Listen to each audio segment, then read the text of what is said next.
মৰমৰ ছাত্ৰ-ছাত্ৰীসকল সকলোকে তৃতীয় শ্ৰেণীৰ গণিত ভিডিঅ'টোলৈ স্বাগতম জনাইছোঁ। ৰমলাহঁতৰ ধূপকাঠিৰ উদ্যোগ। ৰমলাহঁতে ধূপকাঠি বনাবৰ বাবে বাঁহ আনি এটা নিৰ্দিষ্ট জোখত সৰু সৰুকৈ প্ৰথমতে কাটি পেলাই কাঠি প্ৰস্তুত কৰি লয় আৰু সেই কাঠিসমূহ 100 বা 10ৰ গোটত থোপ কৰি ৰাখে। এতিয়া আহাচোন ইয়াত কাঠিৰ হিচাপ কৰি খালী ঠাইত কিমান ডাল কাঠি হ'ব হিচাপ কৰি লিখোঁ। এয়া হৈছে 100, ইয়াত লিখা আছে 100 ডাল কাঠি আছে। ইয়াত এইটো গোটত কিমান ডাল কাঠি আছে, এইটো গোটত 100 ডাল কাঠি আছে। 100 আৰু ইয়াত এডাল, 100 লগত 1 লগালে কিমান হয়, 101। তাৰপিছত চোৱা 100, ইয়াত 100টা কাঠি আছে, 100টাৰ লগত 2টা লগোৱা হ'ল। 100ৰ লগত 2 লগালে 102। ইয়াত 100 লগত 3ডাল কাঠি লগালে হ'ব 103। ইয়াত 100ৰ লগত এডাল, 2ডাল, 3ডাল, 4ডাল, 100ৰ লগত 4ডাল কাঠি লগালে হ'ব 104। 100ৰ লগত এডাল, 2ডাল, 3ডাল, 4ডাল, 5ডাল কাঠি লগালে হ'ব 105। ঠিক তেনেধৰণে 100ৰ লগত 6ডাল লগালে হ'ব 106। 100ৰ লগত 7 লগালে হ'ব 107। 100ৰ লগত 8 লগালে হ'ব 108। 100ৰ লগত 9 লগালে হ'ব 109। তাৰপিছত 109ৰ লগত আৰু এটা যোগ দিয়াত কিমান হ'ল, 10। 10 হোৱাত 10ৰ এটা মুঠা বন্ধা হ'ল। তো 100ৰ লগত 10 এটা লগালে হ'ব 110। 110ৰ লগত আৰু এটা কাঠি লগালে হ'ব 100ৰ লগত 10 আৰু 1, 10 আৰু 1 লাগি কিমান হ'ব, 11। 100ৰ লগত 11 লগালে 111। 100ৰ লগত কিমান লগাব লাগিব, 10, 20, 21, 22, 23, 24, 25। 100ৰ লগত 25 লগালে হ'ব 125। 100ৰ লগত 10, 20, 30, 40। 100ৰ লগত 40 লগালে কিমান হ'ব, 140। 100ৰ লগত 10, 20, 30, 40, 50, 60, 70, 80, 90, 91, 92, 93, 94, 95, 96, 97, 98, 99। তো 100ৰ লগত 99 লগালে হ'ব 199। এনেধৰণে তোমালোকে ইয়াত খালী ঠাইত কাঠিৰ হিচাপকেইটা লিখিবা। নেক্সট, নিৰ্দেশনা অনুসৰি আকৌ আহা। 105ৰ পৰা 1 ঘৰকৈ আগলৈ জঁপিয়াই 10 নং ঘৰত গোল এনেকৈ চিত্ৰটো আঁকিবলৈ কৈছে। তো 105 তোমালোকৰ ইয়াত কৰি দিয়া আছে। 105ৰ পৰা 1 ঘৰকৈ, 1 ঘৰ জঁপিয়ালে কিমান বাৰ জঁপিয়াব লাগিব, 10 নং ঘৰত। 1 ঘৰকৈ আগলৈ জঁপিয়াই 10 নং ঘৰত 1, 2, 3, 4, 5, 6, 7, 8, 9, 10। এই 10 নং ঘৰটোত 100 কিমান আছে, 25। এই 125 সংখ্যাটোক ঘেৰ দি দিবা। দ্বিতীয় প্ৰশ্নটো চোৱা। 124ৰ পৰা 3 ঘৰকৈ আগলৈ জঁপিয়াই 4 নং ঘৰত এই আয়তটো আঁকিবলৈ কৈছে, এই ছবিটো আঁকিবলৈ কৈছে। কিমান সংখ্যাৰ পৰা, 124। 124 সংখ্যাটোৰ বাবে তোমালোকৰ কিতাপখনত এনেকৈ থিয়কৈ সংখ্যাকেইটা আছে। 124, 124ৰ পৰা কিমান ঘৰকৈ জঁপিয়াব লাগিব, 124ৰ পৰা 3 ঘৰকৈ আগলৈ জঁপিয়াই 4 নং ঘৰত 3 ঘৰকৈ জঁপিয়াব লাগিব। গতিকে 1 ঘৰ, 2 ঘৰ, 3 ঘৰ, 3 ঘৰকৈ জঁপিয়ালা। 3 ঘৰকৈ কি কৈছে, 3 ঘৰকৈ আগলৈ জঁপিয়াই 4 নং ঘৰত 3 ঘৰকৈ এবাৰ জপিয়ালা 4 বাৰ জপিয়াব লাগিব 4 নং ঘৰত কৈছে গতিকে 4 বাৰ জপিয়াব লাগিব এবাৰ জপিয়ালা আকৌ 1 2 3 1 2 3 দুবাৰ জপিয়ালা 1 2 3 তিনিবাৰ জপিয়ালা 1 2 3 4 বাৰ জপিয়ালা তো 4 বাৰ জপিয়াৰ পাছত কিমান সংখ্যাত পাইছো 136 গতিকে 136 সংখ্যাটোত এনে ধৰণে আয়ত এটা আঁকি দিবা কুৱেশ্যনটো চোৱা 155 পৰা 5 ঘৰকৈ পিছলৈ জপিয়াই 3 নং ঘৰত এনেকুৱা ষ্টাৰ এটা বনাবলৈ কৈছে গতিকে 155 পৰা পিছলৈ আৰু পিছলৈ কিমান ঘৰকৈ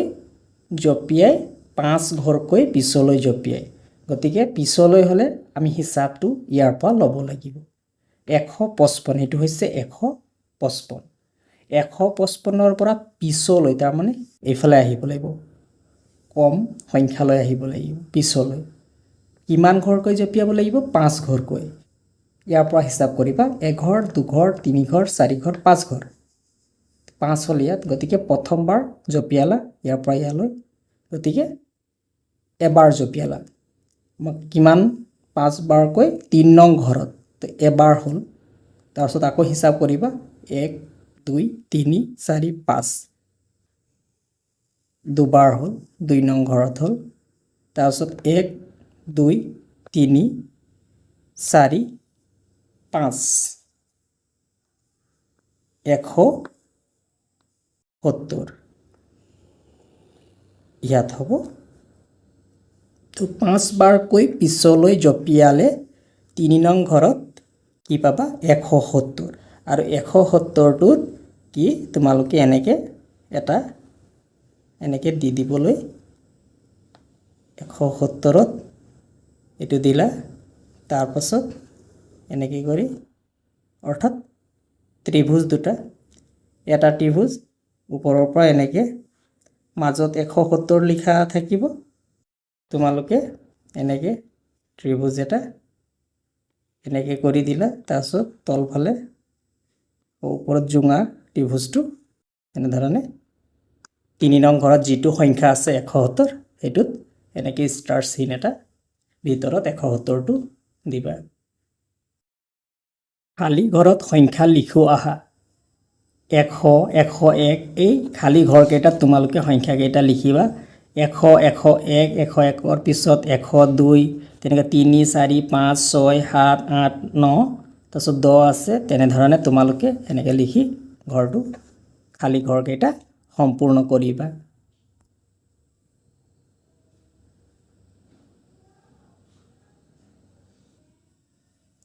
এশ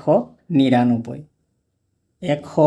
তাৰপিছত 10ৰ মুঠা কেইটা আছে 1 2 3 4 5 6 7 8 9টা আৰু কিমানটা কাঠি খোলা আছে 1 2 3 4 5 6 7 8 9টা তো এইখিনিৰ লগত 100ৰ এটা মুঠা 10ৰ 9টা মুঠা আৰু খালি কাঠি কেইডাল আছে 9ডাল ইয়াৰ লগত এডাল কাঠি যোগ দিলে কিমান হ'ব এটো 100 আৰু এই গুটেইখিনি মিলি ইয়াত 9টা 10ৰ মুঠা আছে আৰু এই গুটেইখিনি মিলি 10 হৈছে গতিকে 10ৰ 10টা মুঠা হ'ব গতিকে একেলগে বান্ধি দিলে কিমান হ'ব 100 হ'ব 100ৰ এটা মুঠা আৰু এইটো এটা মুঠা অৰ্থাৎ 100ৰ কেইটা মুঠা পাম দুটা মুঠা পাম অৰ্থাৎ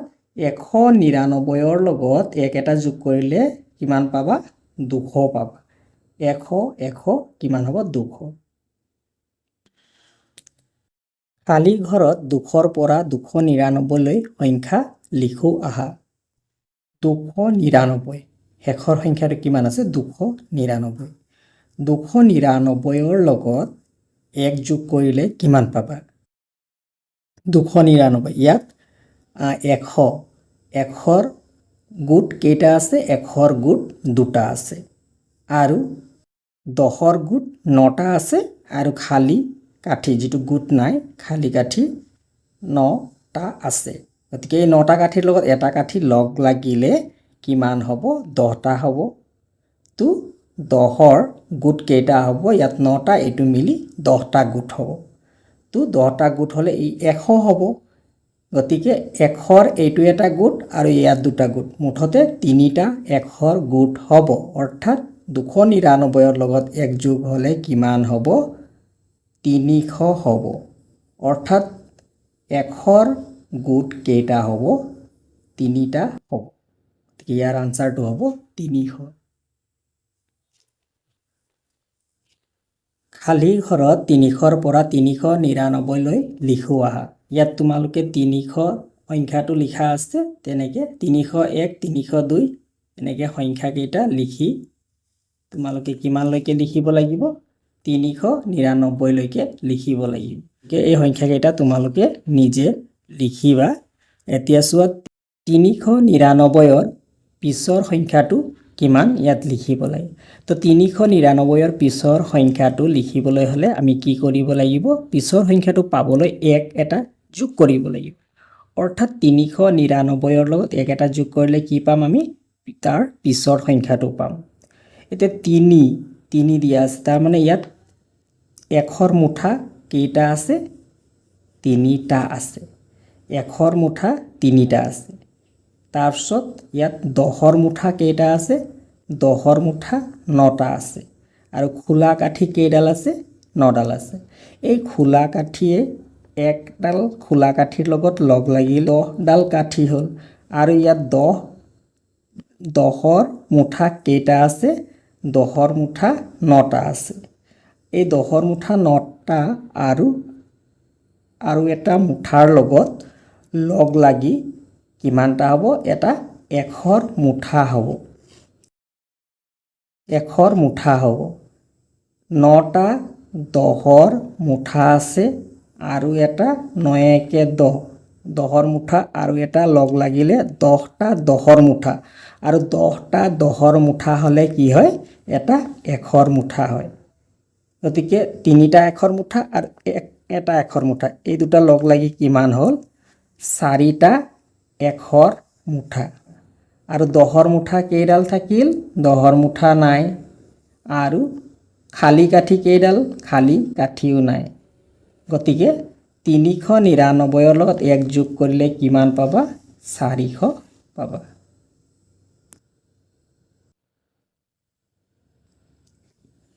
খালী ঘৰত 400ৰ পৰা 499 লৈ আন ধৰণে লিখো আহা ইয়াত কেনে ধৰণে লিখিবা চোৱা তলফালৰ পৰা লিখি আহিব লাগিব ইয়াত 400 লিখা আছে 400 401 2 3 4 তেনেকে লিখা 409 410 ইয়াত লিখিবা 411 412 413 414 415 এনে ধৰণে লিখিবা আকৌ ইয়াত লিখিবা এনেকে তোমালোকে সংখ্যা কেইটা খালী ঘৰ কেইটাত কি হ'ব লিখি যাবা তাৰপিছত পাবা 490 490ৰ পিছত 491 92 499 তে 499ৰ লগত এক যোগ কৰিলে কিমান হ'ব 499 ইয়াৰ লগত এক যোগ কৰিলে কিমান পাবা 499 তোমালোকে ইয়াত দেখা পাইছা যে 400 অৰ্থাৎ ইয়াত 100ৰ মুঠা কেইটা আছে 100ৰ মুঠা 4টা আছে আৰু 10ৰ মুঠা 9টা আৰু খোলা কাঠি আছে 9টা খোলা কাঠিয়ে খোলা কাঠি একৰ লগত লগ লাগি এটা 10ৰ মুঠা হ'ল আৰু এই 10ৰ মুঠা এটা 9টা 10ৰ মুঠাৰ লগত লগ লাগি কি হ'ব এটা 100ৰ মুঠা হ'ব ইফালে 4টা 100ৰ মুঠা ইফালে এটা 100ৰ মুঠা 4টা আৰু এটা লগ লাগি কেইটা 100ৰ মুঠা হ'ব 5টা 100ৰ মুঠা হ'ব আৰু 10ৰ মুঠা নাথাকিব 10ৰ মুঠা ঠিক তেনেধৰণে 1ৰ মুঠাও নাথাকিব অৰ্থাৎ 499ৰ লগত এক এটা যোগ কৰিলে কিমান পাবা 500 পাবা গতিকে ইয়াৰ আনসাৰটো হ'ব 500 তলৰ সংখ্যাবোৰ সংখ্যা ৰেখাত বহুৱাও আহা ক এডাল এডাল সংখ্যা ৰেখাত প্ৰথম দাগত কিমান আছে 100 দ্বিতীয় দাগত 110 120 130 এনে ধৰণে দিয়া আছে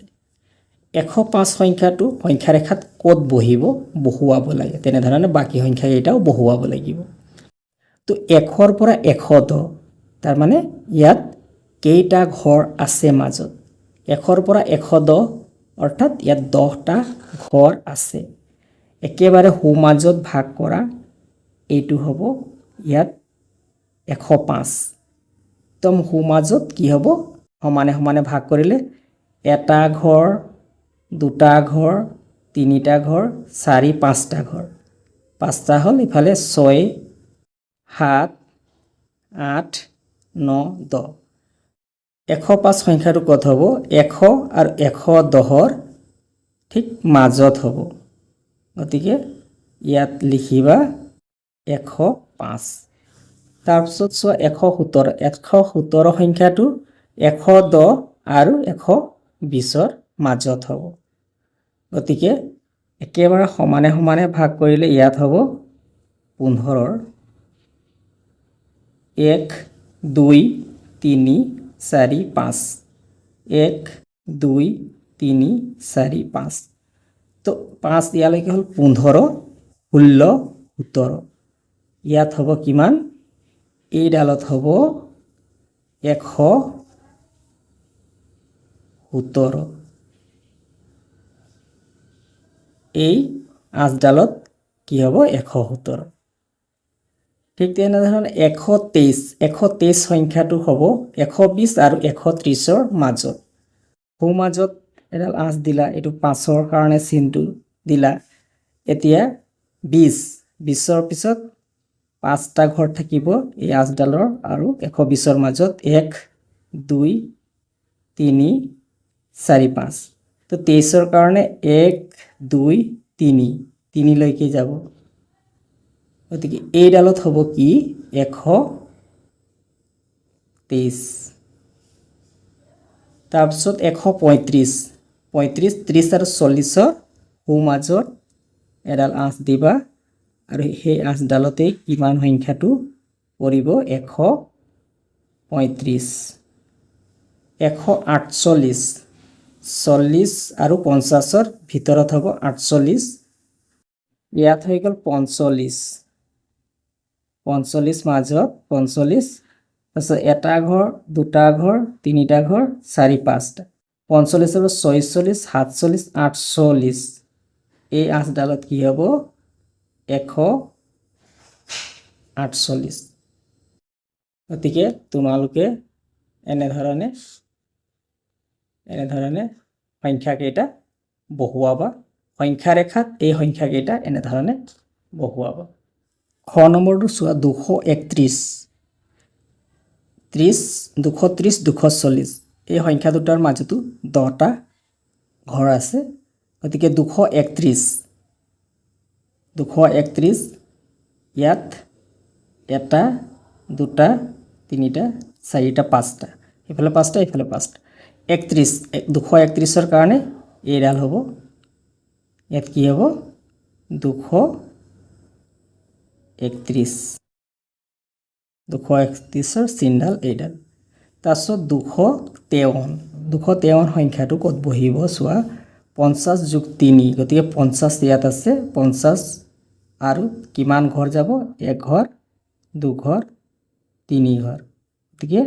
ইয়াত হ'ব কি 253 265 65 65 গতিকে এই সংখ্যাটো 60 আৰু 70ৰ মাজত হ'ব 265 সোঁমাজত চিন এডাল দিবা আৰু এইটোৱে হৈছে 265ৰ দাগ তাৰপিছত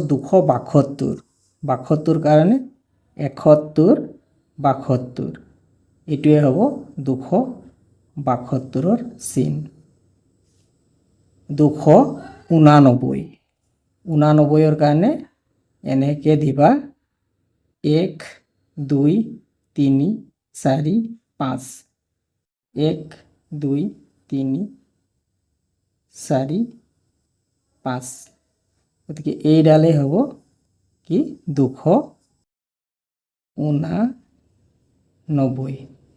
নেক্সট কুৱেশ্যন গ নম্বৰটো চোৱা 355 355টো ক'ত হ'ব 350 আৰু 360ৰ মাজত গতিকে ইয়াত দিবা 355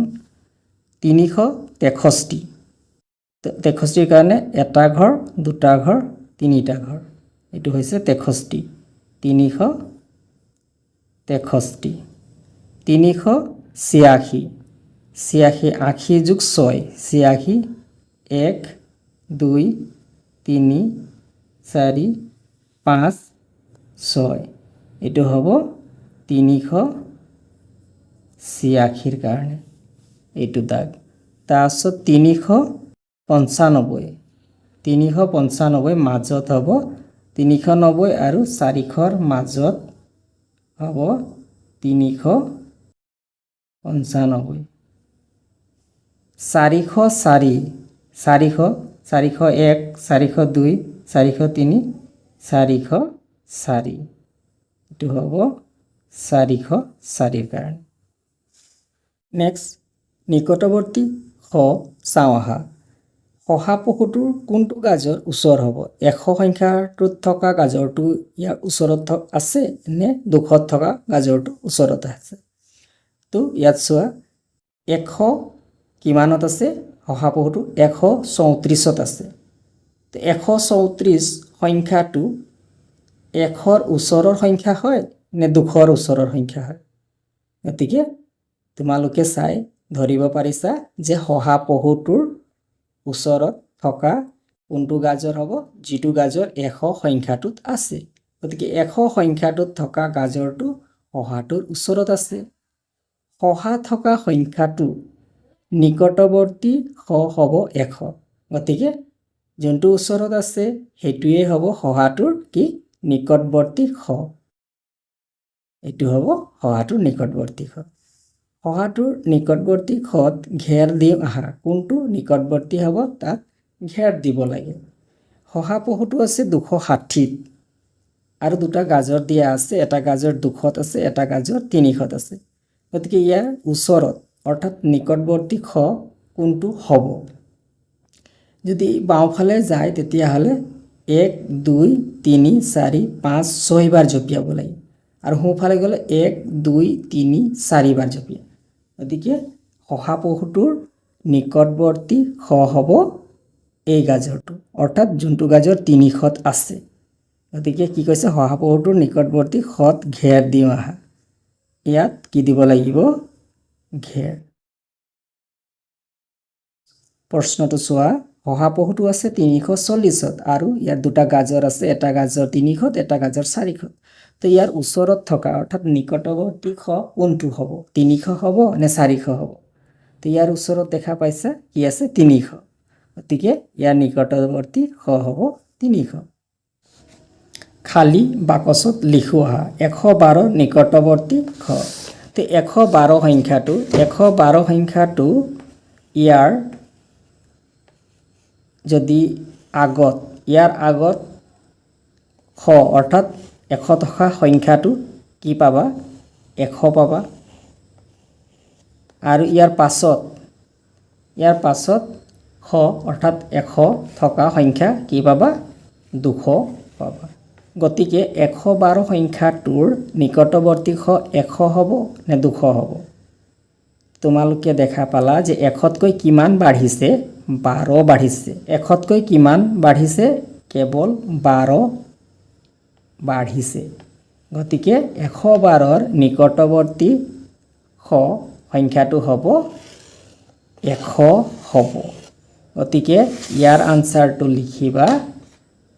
112ৰ নিকটৱৰ্তী খ হ'ব 100 খ নম্বৰ কুৱেশ্যনটো চোৱা 178ৰ নিকটৱৰ্তী খ কিমান আছে সংখ্যাটো 178ৰ নিকটৱৰ্তী খ 178ৰ আগত আমি 100 থকা সংখ্যাটো কিমান পাম এইটো সংখ্যাটো পাম 100 পাম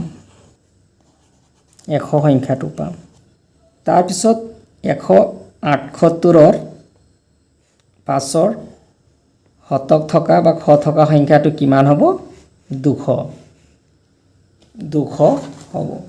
গতিকে 178টো 100ৰ ওচৰৰ নে 200ৰ ওচৰৰ এইটো উলিয়াবৰ বাবে তোমালোকে কি কৰিবা 100 আৰু 200ৰ একেবাৰে মাজত 100 আৰু 200 100 আৰু 200ৰ একেবাৰে মাজত থকা সংখ্যাটো কিমান বাৰু জানানে 100 আৰু 200ৰ একেবাৰে মাজত থকা সংখ্যাটো হৈছে 150 150ত যদি থাকে তেতিয়া হো মাজত থাকিব 100 আৰু 200ৰ একেবাৰে মাজত থাকিব 150তকৈ যদি বাঢ়ে তেতিয়াহ'লে ই 200ৰ ওচৰত থাকিব আৰু 150তকৈ যদি কমে তেতিয়া ই 100ৰ ওচৰত থাকিব তেতিয়া 178 এই 178 সংখ্যাটো 150তকৈ ডাঙৰ হয় নে সৰু হয় নিশ্চয় তোমালোকে দেখা পাইছা যে 150তকৈ 178 সংখ্যাটো 150তকৈ ডাঙৰ হয় গতিকে ইয়াৰ নিকটৱৰ্তী খ সংখ্যাটো হ'ব 200 গতিকে ইয়াৰ আনসাৰটো লিখিবা 200 গ নম্বৰ প্ৰশ্নটো চোৱা 251ৰ নিকটৱৰ্তী খ তে 251 তে 251ৰ আগত আমি কিমান পাম খ থকা সংখ্যা 200 আৰু ইয়াৰ পাছত কিমান পাম 300 আৰু এই 200 আৰু 300ৰ একেবাৰে মাজত থকা সংখ্যাটো কিমান 250 তো 250তকৈ যদি এক বেছি হয় তেন্তে হ'ব ইয়াৰ নিকটৱৰ্তী খ 300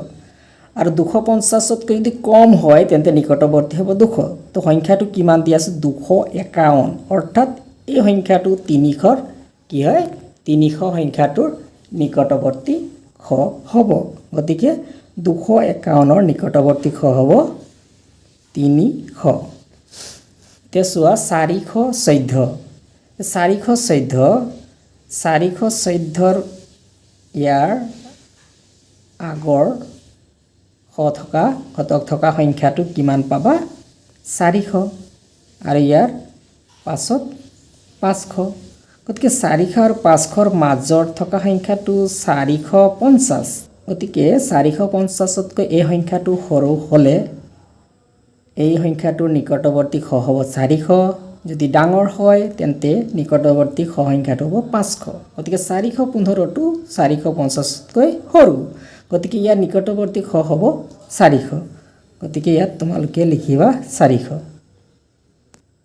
235 সংখ্যাটো মুঠা আৰু কাঠিৰ সহায়ত চাওঁ আহা তো 200 100ৰ মুঠা দুটা 3 10ৰ মুঠা তিনিটা 5 একক তো এটা কাঠি খোলা কাঠি কেইটা আছে 5ডাল আছে গতিকে ইয়াক কেনেধৰণে লিখিব পৰা যায়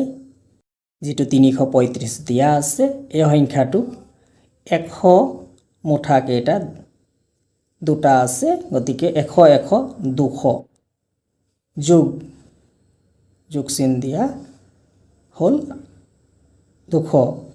যোগ কিমান যোগ হৈছে 10ৰ মুঠা তিনিটা 10ৰ মুঠাত কিমান হল 30 হল আৰু খোলা কাঠি কেইডাল আছে 5 গতিকে 335টো তোমালোকে কেনেকৈ লিখিব পাৰিবা 200 যোগ 30 যোগ 5 আৰু এনেধৰণে লিখা পদ্ধতিটোকে কোৱা হয় কি বিস্তৃত ৰূপ এটোৱে হৈছে 335ৰ বিস্তৃত ৰূপ 335 সংখ্যাটো মনিহলত চাওঁ আহা যদি মনিহলত আমি চাব বিচাৰো তেন্তে কেনেধৰণে হ'ব এককৰ ঘৰত 5টা মনি ভৰাব লাগিব কাঠিডালত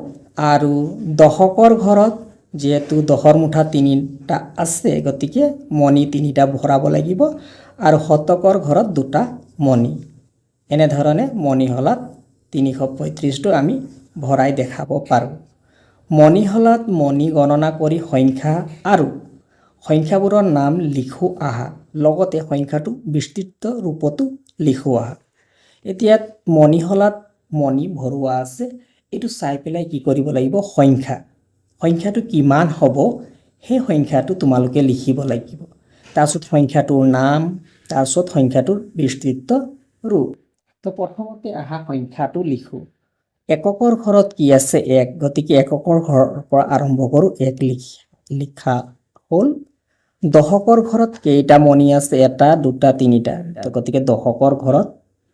3 লিখিবা শতকৰ ঘৰত কেইটা মণি আছে এটা দুটা তিনিটা চাৰিটা তো শতকৰ ঘৰত 4 গতিকে সংখ্যাটোৰ হ'ব 431 আৰু সংখ্যাটোৰ নাম লিখিবা ইয়াত 431 আৰু ইয়াৰ বিস্তৃত ৰূপ অৰ্থাৎ বহলাই লিখিব লাগিব বিস্তৃত ৰূপ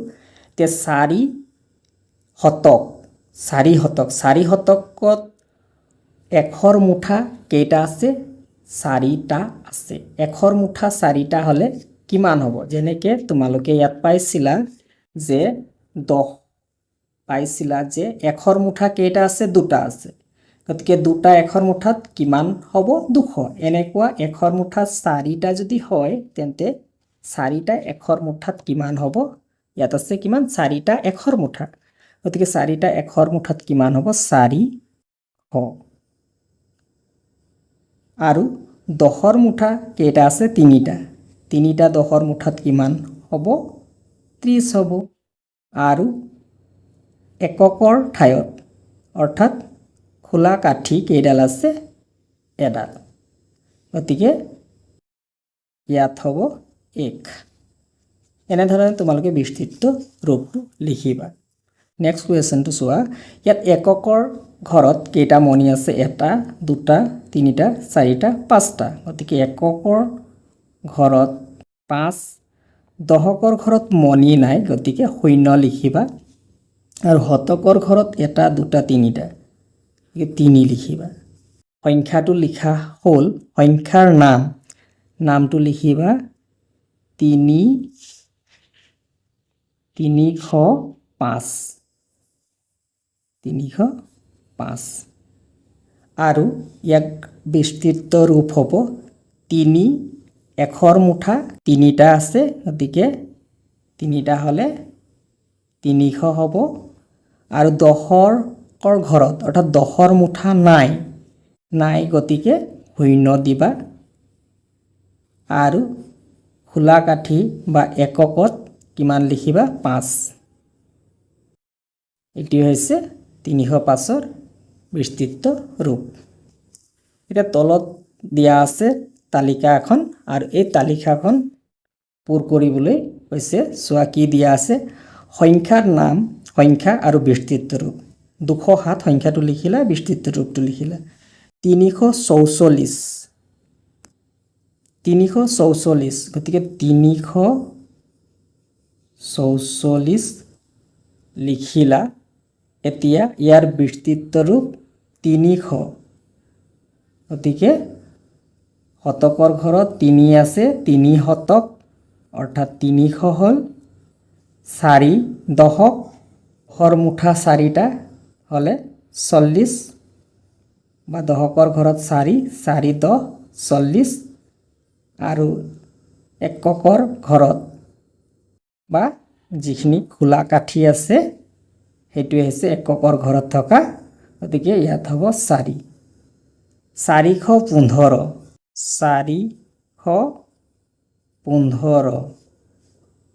শতকৰ ঘৰত 4 গতিকে 400 দহকৰ ঘৰত 1 এটা 10 আৰু এককৰ ঘৰত 5 এনেধৰণে তোমালোকে সংখ্যাটো লিখিবা আৰু বিস্তৃত ৰূপটো লিখিবা মুঠা আৰু কাঠি দুটা মুঠা 200 আৰু 5ডাল কাঠি তো 205 এনেকৈ মিলোৱা হ'ল 205ৰ 205 আৰু ইয়াৰ বিস্তৃত ৰূপ এয়া ঠিক তেনেধৰণে তলৰ লাইনটো মিলাবা 100 100 200 আৰু 10 কেইটা আছে এটা দুটা তিনিটা চাৰিটা 200 ইয়াত 10 4টা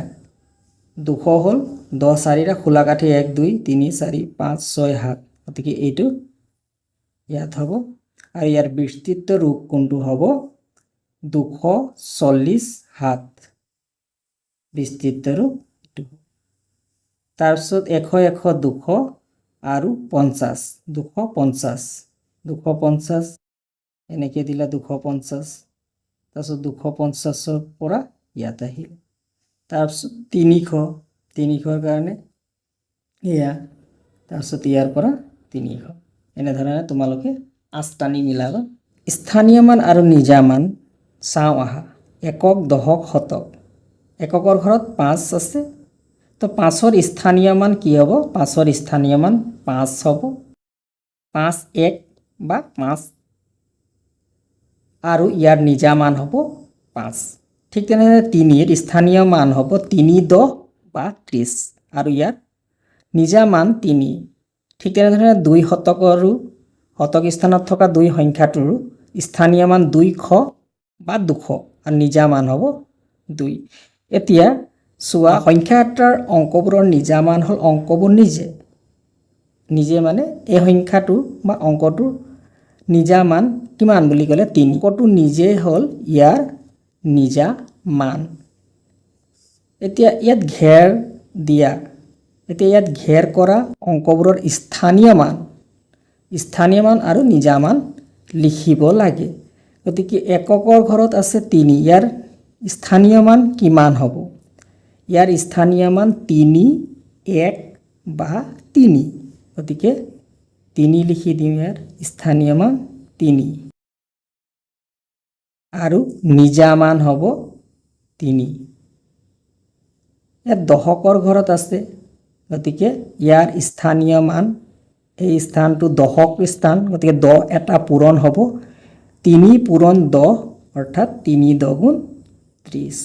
স্থানীয় মান হ'ব 30 আৰু নিজা মান হ'ব 3 ইয়াত দশকৰ ঘৰত 0 আছে 0 পূৰণ 10 হ'লে 0ই হ'ব স্থানীয় মান 0 আৰু নিজা মান 0 এককৰ ঘৰত আছে 8 এককৰ ঘৰত থকা 8ৰ লগত 1 পূৰণ কৰা হয় গতিকে 8ৰ স্থানীয় মান 8 আৰু ইয়াৰ নিজা মান হ'ব অংকটো নিজেই অৰ্থাৎ 8 একক দশক শতক স্থানত থকা 5ৰ স্থানীয় মান হ'ব স্থানীয় মান কিমান হ'ব যেহেতু শতক ঘৰত আছে শতক ঘৰত 100 এটা সংখ্যাটোৰ লগত বা অংকটোৰ লগত পূৰণ হ'ব 5ৰ লগত 100 পূৰণ হ'লে কিমান পাবা 500 গতিকে ইয়াৰ স্থানীয় মান হ'ব 500 আৰু নিজা মান হ'ব 5 ইয়াত এককৰ ঘৰত থকা শূন্যটোৰ স্থানীয় মান হ'ব 0 আৰু নিজা মান 0 এনেধৰণে তোমালোকে স্থানীয় মান আৰু নিজা মানবোৰ লিখিবা